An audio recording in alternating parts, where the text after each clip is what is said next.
शं वरुणः शन्नो भवत्वर्यमा शन्न इन्द्रो बृहस्पतिः शन्नो विष्णुरुक्रमः नमो ब्रह्मणे नमस्ते वायो त्वमेव प्रत्यक्षं ब्रह्मासि त्वामेव प्रत्यक्षं ब्रह्म वदिष्यामि ऋतं वदिष्यामि सत्यं वदिष्यामि तन्मामवतु तद्वक्तारमवतु अवतु माम् अवतु वक्तारम् ॐ शान्ति शान्ति शान्तिः। नमो नमः महोदय। सर्वेभ्यो नमः। सर्वेभ्यो नमः। आइए याज्ञवल्क्य और मैत्रेयी का संवाद आज का हमारा विषय है। इसका अध्ययन कर लें।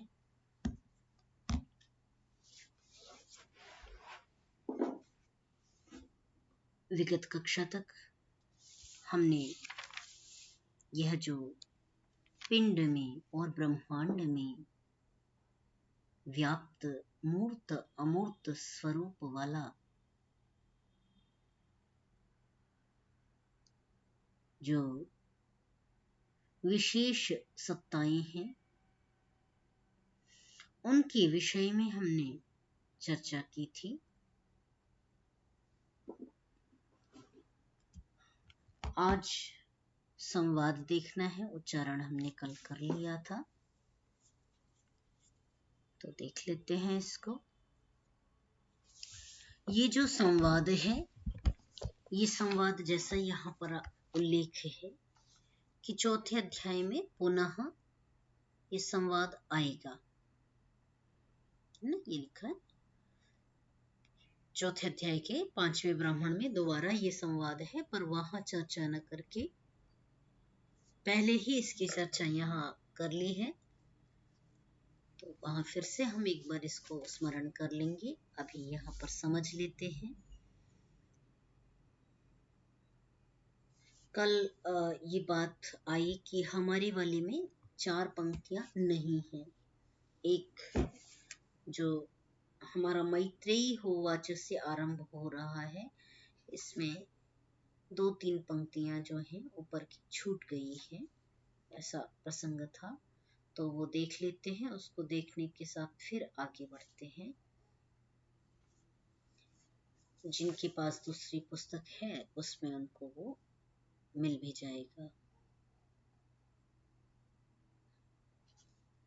जी महोदय। मैं आपको शेयर भी कर देती हूँ, तो उसमें देख लीजिए। मैं व्हाट्सएप पे शेयर कर देती हूँ। हाँ, अथ ह याज्ञवल्क्यस्य द्वे भार्ये बभूवतुः। याज्ञवल्क्य की 2 पत्नियां हुई, मैत्रेयी और कात्यायनी। तयोर्ह मैत्रेयी ब्रह्मवादिनी बभूव। उनमें जो उनकी एक पत्नी थी वे मैत्रेयी, वो ब्रह्मवादिनी थी। स्त्री प्रत्यय तरी कात्यायनी, और कात्यायनी सामान्य स्त्री प्रत्यय वाली ही थी। एक बार याज्ञवल्क्य ने दोनों को बुला करके वृत्तम उपाकर्ष्यन् अन्यम वृत्ति अन्यत, उन्होंने कहा कि मैं इस आश्रम से दूसरे आश्रम को धारण करने की इच्छा रखता हूं। तो गृहस्थ के पश्चात वानप्रस्थ और सन्यास, ये 2 आश्रम रह जाते हैं, जिनके विषय में यहाँ पर जो याज्ञवल्क्य हैं वो चर्चा कर रहे हैं, कह रहे हैं कि मुझे इस आश्रम को छोड़ करके आगे वाले आश्रम में सब कुछ छोड़ करके, जिसमें समर्पित करके हम निकल जाते हैं, उस संन्यास आश्रम में मुझे प्रवेश करना है।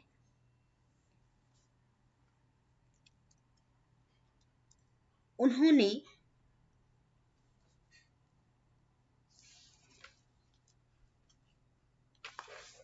सा मैत्रेयी ह उवाच, मैत्रेयी ने कहा, क्या कहा कि याज्ञवल्क्य उद्यास्यन् वा अरेहमस्मात् स्थानात् अस्मि हन्त ते अनया कात्यायन्यान्तं करवाणि इति।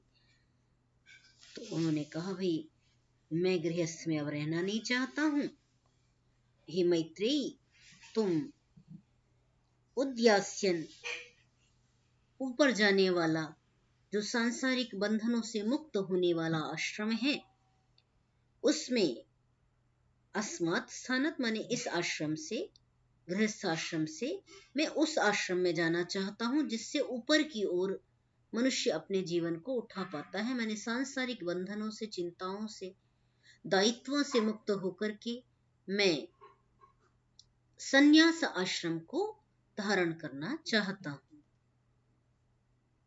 तो तुम्हारी जो सखी है,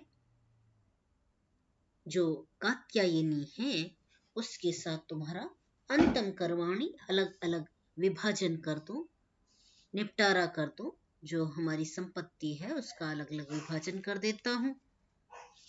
साह उवाच मैत्रेयी, मैत्रेयी ने कहा, यन्नुम इयं भगोः सर्वा पृथिवी वित्तेन पूर्णा स्यात् कथं तेन अमृता स्याम इति।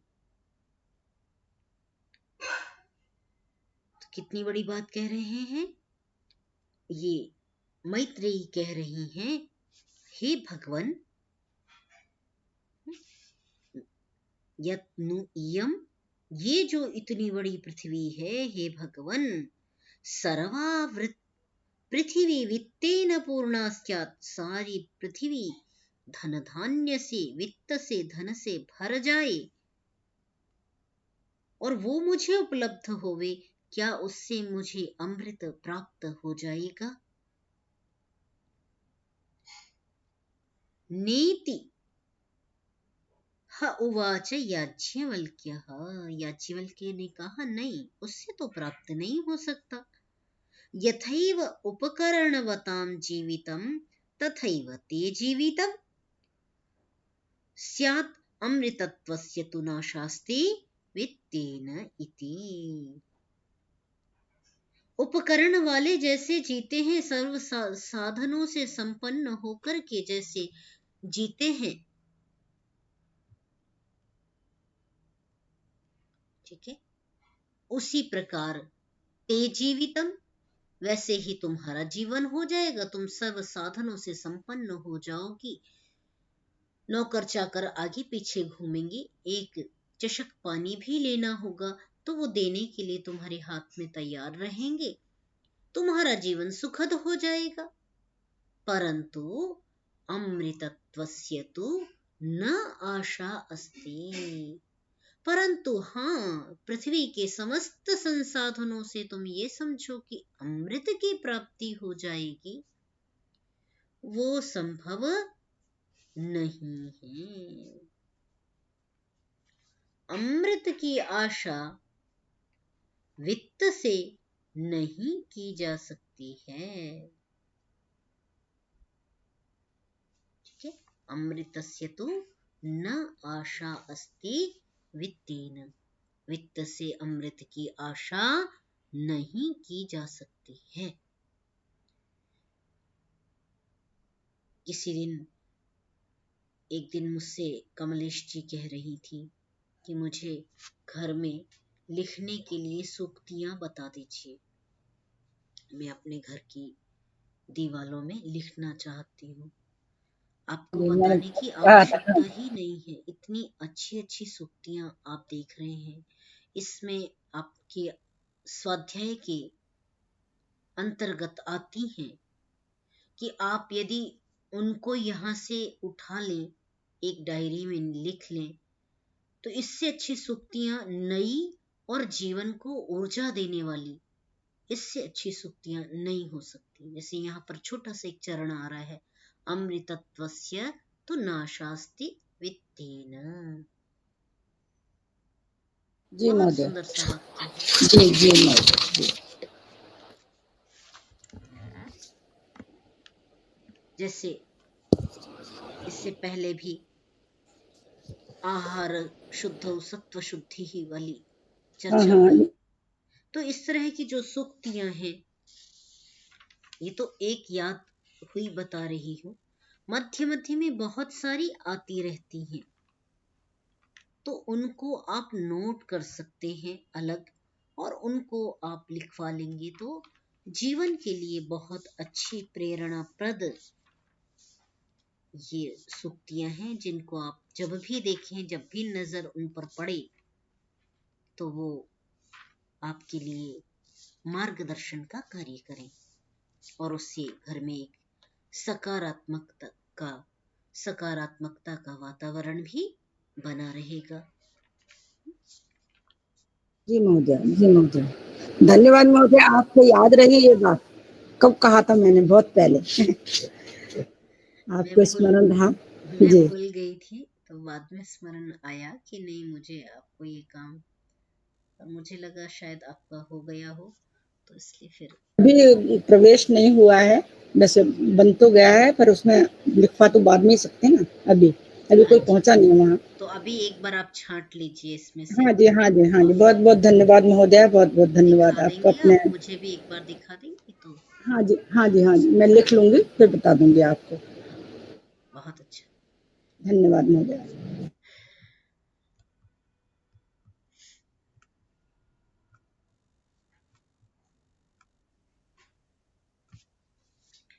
तो अब मैत्रेयी कह रही हैं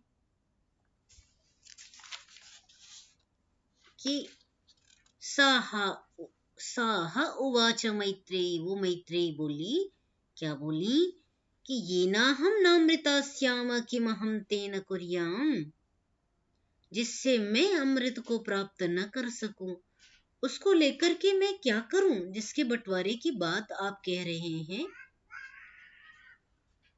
उस अट्टालिका के, उस ऐश्वर्यों के बंटवारे से मैं क्या करूं। इससे यदि मुझे अमृत प्राप्ति नहीं होगी, तो मुझे तो ये नहीं चाहिए। यदेव भगवान वेद तदेव मे ब्रूहि इति। यत एव, जिससे मैं,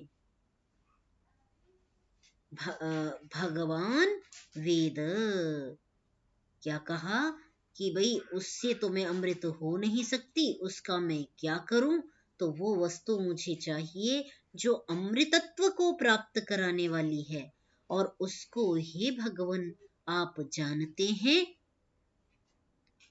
ना, आदर में कहा गया भगवान। तो यदि हे भगवान आप उसको जानते हैं, तो उस अमृतत्व को मुझे उपदेश कर दीजिए, उसके विषय में मुझे बता दीजिए। सह उवाच, उसने कहा, याज्ञवल्क्यः, वो जो याज्ञवल्क्य था, उन्होंने कहा, प्रियावत, अरे नः सती प्रियं भाषसे, एहि आस्व व्याख्यास्यामि, ते व्याचक्षाणस्य तुम्हें निदिध्यासस्व इति। याज्ञवल्क्य ने कहा, अरे प्रिय वचन कहती हो तुम, तो बहुत मेरे मन की बात तुमने कह दी ना, अत्यंत प्रिय वचन तुमने प्रयोग किया, प्रिया भाषा से, और जो प्रियम भाषा से, तुमने अत्यंत प्रिय बात मुझसे कही, कह रही हो तुम, आओ बैठो, मैं तुम्हें व्याख्या करता हूं, तुम्हें बताता हूं, और जो वचन मैं कह रहा हूं, जिसकी चर्चा मैं तुम्हारे साथ कर रहा हूं, उसको तुम निदिध्यासन भी करना, केवल सुनना ही नहीं, उसे गुनना भी, उसका मनन और निदिध्यासन, उसको आचरण करने का प्रयास, उसको देखने का प्रयास, विशेष दर्शन करने का प्रयास अवश्य करना। तो ये जो चरण है, श्रवण, मनन और निदिध्यासन, तो कहा कि वो तुम अवश्य करना। सह उवाच, अब जो याज्ञवल्क्य हैं उन्होंने कहना आरंभ किया। नवा अरे पत्युः कामाय पतिः प्रियो भवति, आत्मनस्तु कामाय पतिः प्रियो भवति। नवा अरे जायायै कामाय जाया प्रिया भवति, आत्मनस्तु कामाय जाया प्रिया भवति। सभी पदार्थों को इसी प्रकार गिना रहे हैं। क्या कहा कि अरे मैत्रेयी, ये जानो कि पति की कामना के लिए पति प्रिय नहीं होता, अपितु आत्मनः कामाय, आत्मा की कामना के लिए, स्वयं के जो आत्मा है उसकी इच्छाओं की पूर्ति हेतु, उस आत्मा की आवश्यकता हेतु पति प्रिय होता है। पत्नी की कामना के लिए पत्नी प्रिय नहीं होती, है ना? अपितु अपने लिए जाया, अपनी कामना के लिए, आत्मा की कामना के लिए, स्वयं की कामना के लिए पत्नी प्रिय होती है। पुत्रों की कामना के लिए पुत्र प्रिय नहीं होते, अपितु स्वयं के लिए पुत्र प्रिय होते हैं कि वही वो मेरे कष्ट में कार्य करेंगे, मेरे बुढ़ापे में मेरा सहयोग करेंगे, मेरा पालन पोषण करेंगे, मेरे जीवन में वो सुख लाएंगे, मुझे बाल बच्चों की किलकारियां मेरे घर में सुख आनंद देंगी, वो मुझे अच्छे अच्छे वचन कहेंगे, वो मुझे आह्लादित करेंगे। तो जन्म से लेकर के बुढ़ापे तक वो संतानें मेरा पालन पोषण मनोविनोद करेंगी, मुझे सहयोग करेंगे। तो इस कामना से मैं अपने लिए, आत्मा की कामना के लिए पुत्र प्रिय है। नवा अरे वित्तस्य कामाय वित्तम प्रियम भवति, वित्त की कामना के लिए वित्त प्रिय नहीं होता, अपितु आत्मा की कामना के लिए वित्त प्रिय होता है। स्वार्थ के लिए, अपने लिए वित्त प्रिय होता है कि यह वित्त मुझे आह्लादित करेगा, आनंद प्रदान करेगा, समस्त सुख साधन ऐश्वर्य प्रदान करेगा। न ही ब्रह्मणः कामाय ब्रह्म प्रियम भवति,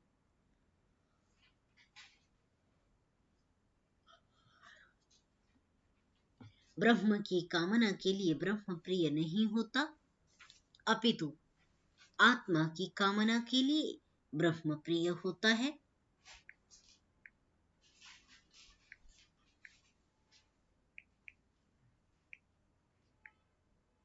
ठीक। और न ही क्षत्रस्य कामाय क्षत्रम प्रियम भवति, क्षत्र की कामना के लिए अर्थात रक्षा की कामना के लिए जो क्षत्र धर्म है, वो क्षत्र धर्म प्रिय नहीं होता, अपितु अपनी कामना हेतु, स्वार्थ हेतु, आत्मा हेतु क्षत्र तत्व, क्षत्र धर्म, कहीं तो जो रक्षा करने का धर्म है वो प्रिय होता है। लोगों की कामना के लिए भी लोक प्रिय नहीं होते, अपितु स्वयं की कामना के लिए ही समस्त लोकप्रिय हो जाते हैं।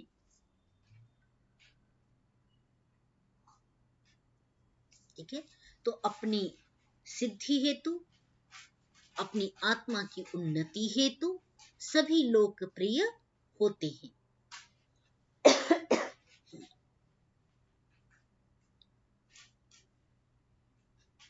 आगे कहते हैं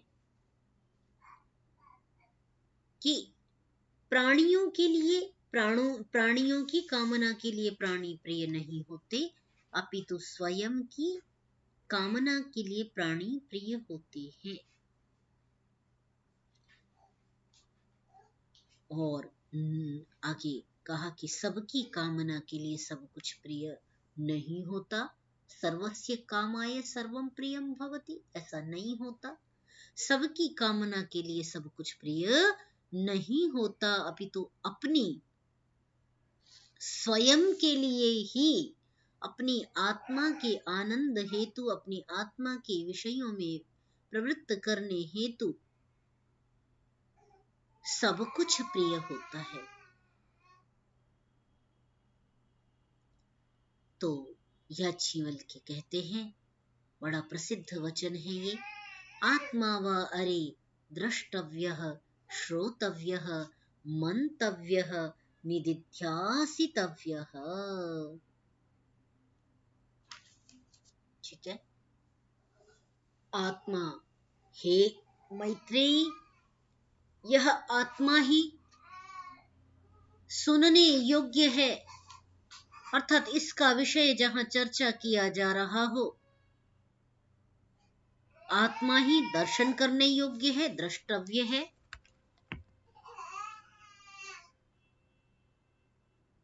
इस देह में जब तक जीवात्मा है तब तक इंद्रियां आत्मा को दर्शन करने की इच्छा करें। यह आत्मा देखने के लिए है, देखने योग्य है। इधर दे दीजिए।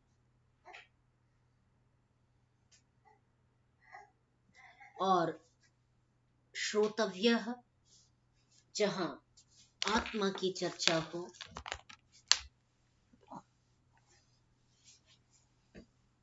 वहां उस विषय को सुनना चाहिए, तो वो श्रोतव्य है आत्मा। और मंतव्य, मनन करने योग्य है। बार बार आत्मा के विषय को समझने के लिए, क्योंकि वह शीघ्रता से समझ में नहीं आता, तो वो मंतव्य भी है। आपको ये और कहा निदिध्यासितव्यः, निदिध्यासितव्य करे, पुनः पुनः अतिशयेन निध्यायति। ठीक है, क्या करे? पुनः पुनः अतिशयेन निध्यायतीति, निदिध्यासितव्यः। निदिध्यासन क्या हो गया? बार बार अतिशय पूर्वक बारंबार उसका स्मरण करे, आत्मा विषय को समझने का प्रयास करे। यही निदिध्यासितव्य है। मैत्रेयी, आत्मनः वा अरे दर्शनेन श्रवणेन मत्या विज्ञानेन इदं सर्वं विदितं भवति। हे मैत्रेयी, आत्मा के द्वारा ही, आत्मनः आत्मा के दर्शन से, आत्मा के श्रवण से,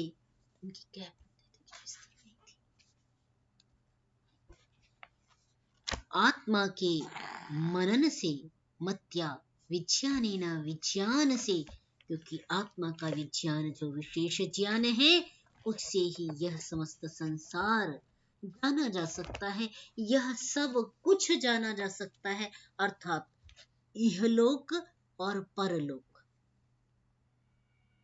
अभ्युदय और निःश्रेयस,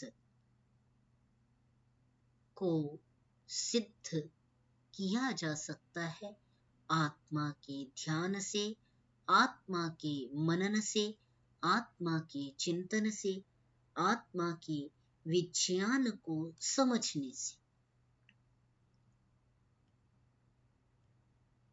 ठीक है, यहाँ पर आप कुछ ऐड करना चाहें, आपका कोई विशेष विचार आपके रखना चाहें तो इस पे रखिए।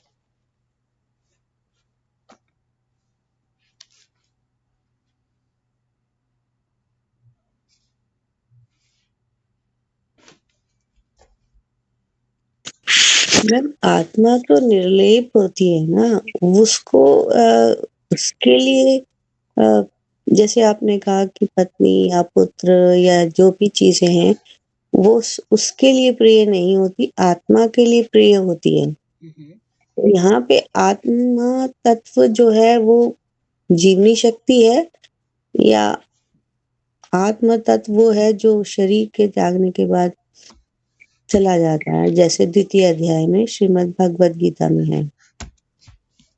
हाँ, आत्मा तो चला जाता है, पर जो वासना है, भाई सभी आत्मा एक जैसे ही है। फिर यदि आत्मा निर्लेप है, बेटा नहीं करिए, आत्मा निर्लेप है, आत्मा में कोई दोष नहीं लगता, तो आत्मा में ही तो सारे वासनाएं जो संस्कार हैं विषयों की,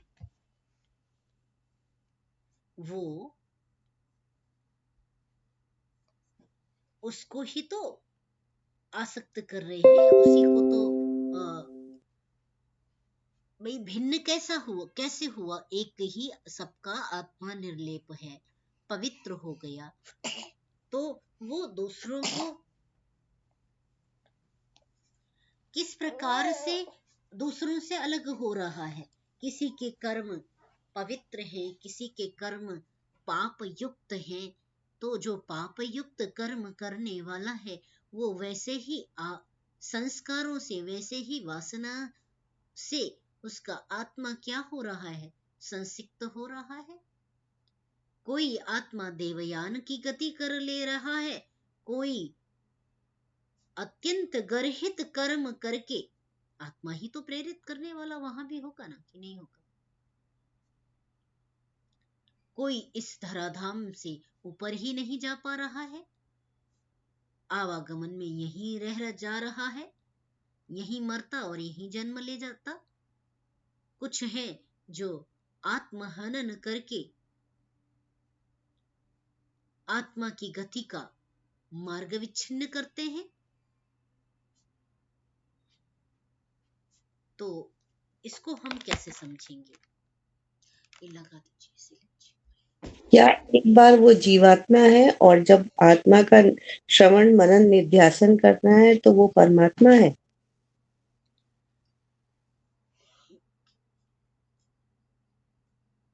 देखिए, आत्मा शब्द जो प्रयोग किया जा रहा है, आत्मा से परमात्मा तक की जो यात्रा है,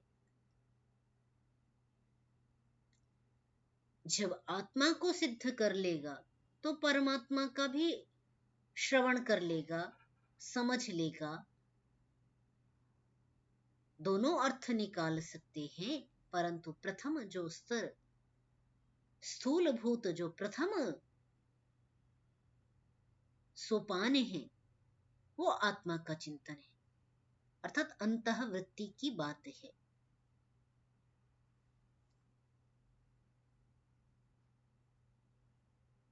मैम जो सत्ता है, मतलब पहला स्टेज जो सत्ता है उसकी बात है, चैतन्य और सत्ता। आत्मा की बात है, जी मैम। क्योंकि स्वार्थ की बात कर रहे हैं ना, जो सारी बातें जो बताई जा रही हैं कि भाई पत्नी के लिए पत्नी प्रिय नहीं है, पति के लिए पति प्रिय नहीं है, पुत्र के लिए पुत्र प्रिय नहीं है, है ना? ये सभी आत्मा माने स्वयं के लिए प्रिय है, खुद को अच्छे लगते हैं, अपने लिए वो इस प्रकार का जगत का निर्माण करता है, अपने वित्त इत्यादि का व्यवहार करता है, सबका स्वयं की आनंद के लिए। तो संसार में वो अकेला आया, अकेला जाता है, अपने लिए करता है, अपनी इच्छाओं की पूर्ति के लिए करता है। तो ये जो समस्त संदर्भ हैं, ये परमात्मा के संदर्भ में नहीं लग रहे, अपितु आत्मा के संदर्भ माँ में के लग रहे, संबंध। जी स्वयं के संदर्भ में लग रहे। जी जी। और जब स्वयं जो सत्ता आत्मा है उसके संदर्भ में जब लगा रहे हैं, तो इस आत्मा को जब जान लेगा, इसका दर्शन करेगा, तो दोनों ब्रह्मपुर में रहने वाली दोनों सत्ताएं आत्मा से परमात्मा की ओर बढ़ जाएगा। प्रथम सोपान, प्रथम स्तर सामान्य आत्मा की बात की जा रही है, उसके शुद्धिकरण, निर्मल होने की बात की जा रही, कि उस पर जो आवरण चढ़े, उस आत्मा पर वो बड़े सात्विक हो। तभी तो बारंबार आत्मा व अरे द्रष्टव्य श्रोतव्य, इसके विषय कोई, जहां इसके विषय की चर्चा हो रही हो, उसको सुने, उस सत्संग से अपने जीवन को निर्मल करे। यहाँ तो सूत्र रूप में सारी बात कही, उसका व्याख्यान जो होगा वो बड़ा विशद हो जाएगा।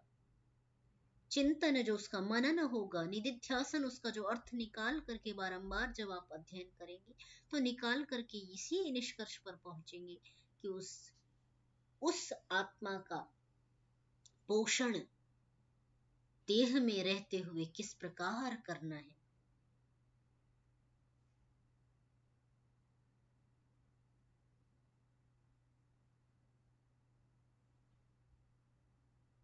वही पुत्र शुरू में आपके लिए बहुत प्रिय होता है, वही पुत्र आत्मा के लिए या आत्मा के लिए बाद में वो बहुत प्रिय भी नहीं होता। तो इसका मतलब यहाँ पर ये भाव निकल रहा है कि मतलब पुत्र प्रिय नहीं है। यदि आपके लिए वो या स्वयं के लिए वो कल्याणकारी है या सुख देने वाला है, तभी वो सुखी है। पुत्र है इसलिए सुख नहीं है, वो आपके लिए कैसा है, इसके लिए, इससे आपको सुख की प्राप्ति होती है। मेरा कहने का मेरा ये प्रश्न यही है कि वही पुत्र कभी तो आपको बहुत प्रिय लग रहा है, कभी आपके लिए वो प्रिय नहीं लग रहा है। तो इसका मतलब ये है कि जब वो मेरे मेरे मेरे शुभ मतलब हित के लिए कार्य करता है तो मुझे प्रिय लगता है। ऐसे अग्नि और अन्य अन्य वस्तुएं जो अन्य जो आपने गिनाए हैं, तो इसका अर्थ यही निकल रहा है ना कि जब तक वो मेरे आत्म तत्व के लिए प्रिय पुत्र है, तब तक ही मतलब पुत्र के कार्य या पुत्र की जो वो है, यदि वो मेरे लिए अच्छा नहीं करता, वो मेरे लिए प्रिय नहीं है, आत्म के लिए प्रिय नहीं है। मेरा यहाँ पर जो उल्टा थोड़ा सा प्रश्न इसलिए कर रही हूँ क्योंकि इस चीज को समझने के लिए कभी तो आपको प्रिय लगता है, कभी वो प्रिय नहीं लगता। तो इसका मतलब पुत्र की वजह से नहीं, आपकी वजह से आपको कैसा लग रहा है वो, या आप आत्म तत्व को कैसा लग रहा है वो, या स्वयं को कैसा लग रहा है। मुझे यहाँ पर लग रहा है कि ये दो बातें जो ये कर रहे हैं, दो चर्चाएं जो यहाँ पर आ रही हैं, वो स्वार्थ और परार्थ को लक्षित करके बात कही जा रही है। जैसे दूसरों के लिए कुछ, जैसे पुत्र है, पुत्र के लिए आपको पुत्र प्रिय नहीं है, आप परार्थ के लिए ये दुनिया नहीं बसा रहे, या उसके लिए श्रम नहीं कर रहे, कोई किसी के लिए नहीं, अपने लिए, माने स्वयं की आवश्यकता हेतु आप ऐसा कर रहे हैं, अपनी कामना के लिए। जी महोदय, अपनी कामना के लिए, पुत्र के लिए। तो दो बातें परार्थ और स्वार्थ से जब मैं इसको समझ पाती हूँ, तो मुझे उस तरह, जैसे आपका क्रॉस क्वेश्चन बहुत अच्छा है, और आप पूछें अभी यदि पूर्ण नहीं है, स्पष्टता नहीं है, तो क्योंकि इन्हीं वादों से बहुत सारी स्पष्टता बन जाती है। तो मेरा जो इसमें मैं इसको जो समझ पा रही हूँ वो इस प्रकार समझ रही हूँ कि दूसरे के लिए, परार्थ के लिए व्यक्ति प्रवृत्त नहीं होता, स्वार्थ के अपने लिए स्वार्थ के लिए प्रवृत्त हो होता रहा है। है समस्त जी संसार में। जी मैम, मुझे थोड़ा सा अंदर से एक सवाल उठा था, इसीलिए आपसे पूछा। नहीं, अवश्य और पूछिए। ये जो एक आपने ब्रह्म और क्षत्र बताया था ना, तो यहाँ पे ब्रह्म और क्षत्र के लिए मतलब क्षत्रिय जो बताया, जी तो वहां पर ब्रह्म की जगह मुझे लगता है ब्राह्मण होना चाहिए, हाँ, कर सकते क्योंकि हैं। ब्रह्म ज्ञान ये तो ऐसा है नहीं है ना कि वो उसके लिए प्रिय होता बिल्कुल है। बिल्कुल सही, बिल्कुल सही, कर सकती हैं, बिल्कुल सही आपने कहा। क्षात्र से क्षत्रिय धर्म, और बल्कि यहाँ पर क्षात्र धर्म और ब्राह्मण जो ये दो शब्द कहे जा रहे हैं, वस्तुतः ये अध्यात्म और लौकिक कर्म की ओर इंगित कर रहे हैं। उसको भी हम यहाँ समझ सकते हैं कि भाई क्षात्र कर्म सारा जो कर्म है वो उसकी ओर इशारा है, और शक्ति ब्राह्म के लिए। तत्व जो ज्ञान है उसकी ओर इशारा है। जी जी महोदय जी। जी, ये भी लग सकता है। हाँ, अच्छा है। क्योंकि उस समय जब क्षत्रिय कहा ना, तब मुझे लगा कि इसके साथ ब्रह्म जब आपने कहा, थोड़ा-सा ऐसा लगा। आपने कहा ना ब्राह्म, यानी कि वो ब्रह्म संबंधी ज्ञान यानी अध्यात्म। हाँ हम्म। जी, ठीक है, अच्छा है। क्योंकि ज्ञान हुँ, कर्म जानने योग्य इस संसार में यही चीजें हैं और कुछ नहीं है।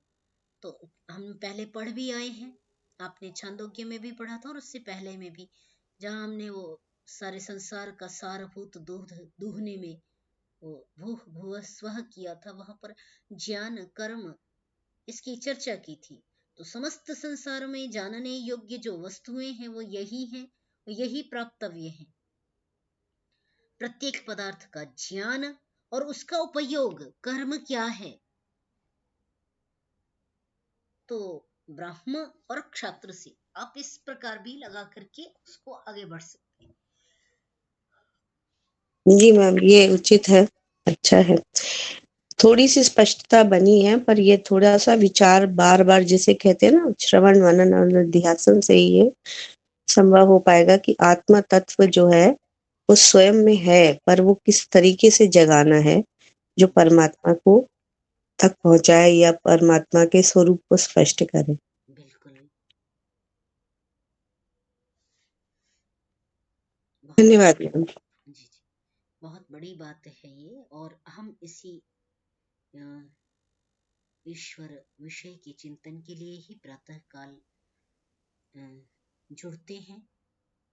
इस सत्संग के द्वारा भी हम बहुत थोड़ी ही चर्चा करते हैं, परंतु उसके द्वारा इस विषय को केवल समझने का प्रयास करते हैं अपनी स्वल्प मति के द्वारा, तो उसका भी मस्तिष्क पर या दिन भर के क्रियाकलाप पर एक प्रभाव छूट जाता है, रह जाता है, जो अच्छा है।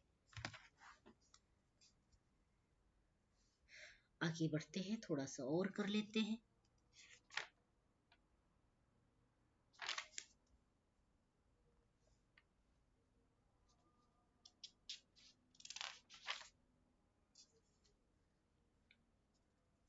ब्रह्म तम परादाद्योन्यत्र आत्मनः ब्रह्मवेद, कहते हैं।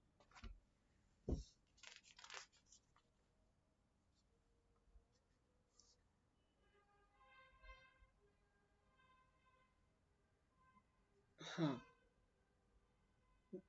जो ब्रह्म है, ब्रह्म की चर्चा चल रही थी, जो वेद ज्ञान है, तम परादात उसको छोड़ देता है, परे उससे दूर हो जाता है, दूर चला जाता है।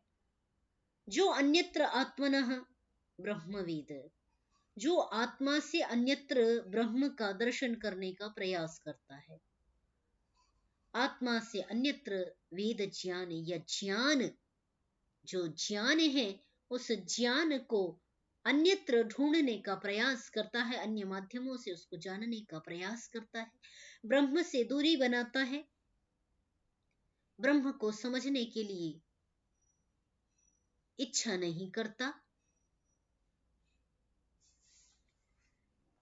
उससे तो ये ब्रह्म ज्ञान बहुत दूर चला जाता है, वो इसका नामो निशान भी नहीं जानता।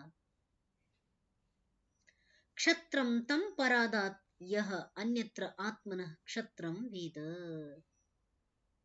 क्षत्र शक्ति, कर्म शक्ति, पुरुषार्थ शक्ति को जो आत्मा से अन्यत्र देखता है, जानता है, वो उसको आत्मा छोड़ देती है, उस प्रकार प्रेरित नहीं करती, उस मार्ग में युक्त नहीं करती। लोकाहतम परादुहु, उसको लोक छोड़ देते हैं, जो अपनी आत्मा से भिन्न जगह लोकों को ढूंढने जाता है। ये बड़ी स्तरीय चर्चाएं हैं, है ना। ये सामान्य आमजन वाली स्थिति से बहुत ऊपर की चर्चा कर रहे होते हैं, क्योंकि ये ग्रंथ बहुत स्तरीय ग्रंथ है। जिस उपनिषद ग्रंथ का आप अध्ययन कर रहे हैं वो बहुत स्तरीय ग्रंथ है, एक साधक के मार्ग प्रशस्त करने का ग्रंथ है। तो इसलिए इसमें चर्चा भी उसी स्तर की आपको प्राप्त होती है। कि जो आत्मा से अन्यत्र लोकों का दर्शन करना चाहता है, उसको वो आत्मा से अन्यत्र लोकों को जो देखता है उसको वो छोड़ देती है, आत्मा वो ज्ञान नहीं कराती।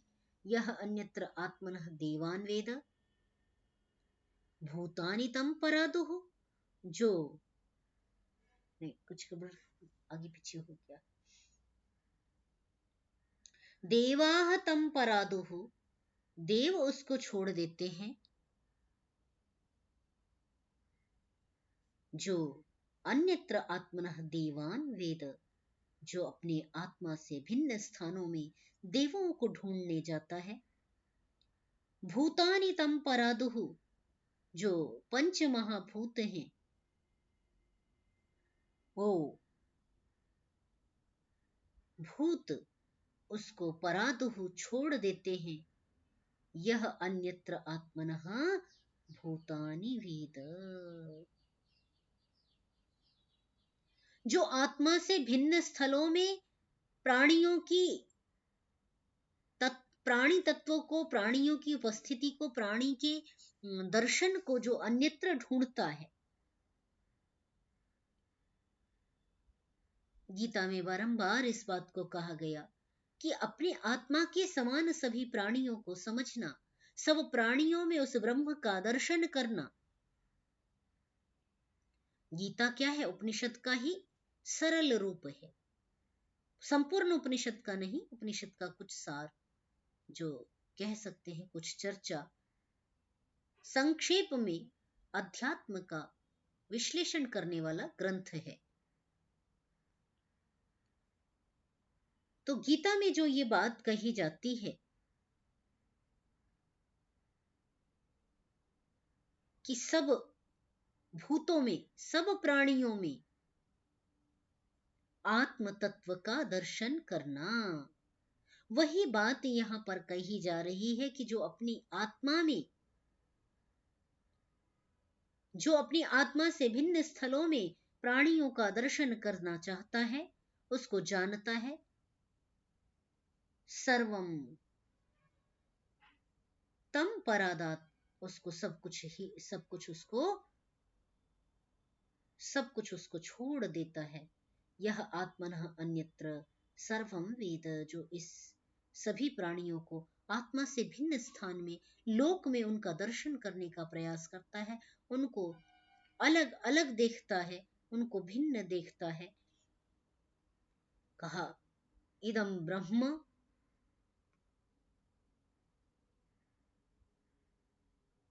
इदं क्षत्रम इमे लोकाः इमे देवाः इमानि भूतानि इदं सर्वं यद अयम आत्मा। जो ये लोक हैं, जो ये ब्रह्म तेज है, ज्ञान है, कर्म है, जो ये लोक हैं, देव हैं और ये प्राणी वर्ग हैं, ये सभी इस आत्मा में प्रतिष्ठित हैं। अर्थात आत्मा के दर्शन से समस्त भुवन का, समस्त ब्रह्मांड का ज्ञान किया जा सकता है। आत्मा से अन्यत्र लैब के द्वारा, प्रैक्टिकल के द्वारा यदि हम चाहें कि देवों को ढूंढ लें, क्षत्र को ढूंढ लें, ब्रह्म तत्व को ढूंढ लें, वहां जाकर के वो लेबोरेटरी में नहीं मिलेगा।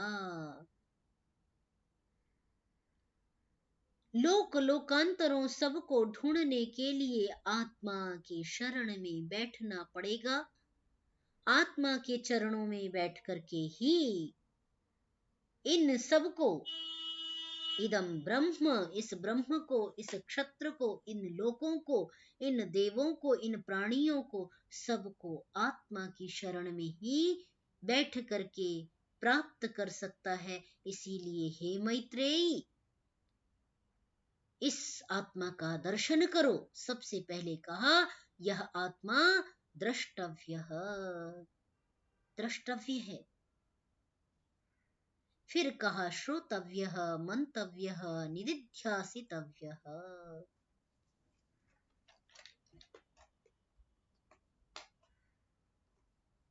ठीक है, आज के लिए इतना ही करते हैं। जी आर्य समाज भी जाना है आज के दिन। हाँ जी चाहते हैं ना। अच्छा अच्छा, ठीक है। तो घर का हवन भी करना है, फिर जाना है ऐसे। वाह, आप बहुत पुरुषार्थी हैं। अरे नहीं महोदया, कोशिश कर रही हूँ कि, पर अंत में समय अब आंखें खुली हैं। पहले से थोड़ी इतना सब कुछ कर पाते थे, पर कर रहे हैं 2004 से बराबर यत्नशील में लगी हुई। तब तो मैं सर्विस भी करती थी उस समय। चलो ठीक है, प्रभु स्वस्थ रहो रखे, बस चलता रहे काम। और जीवन में जो मन स्थिति है, ये जो गुण है,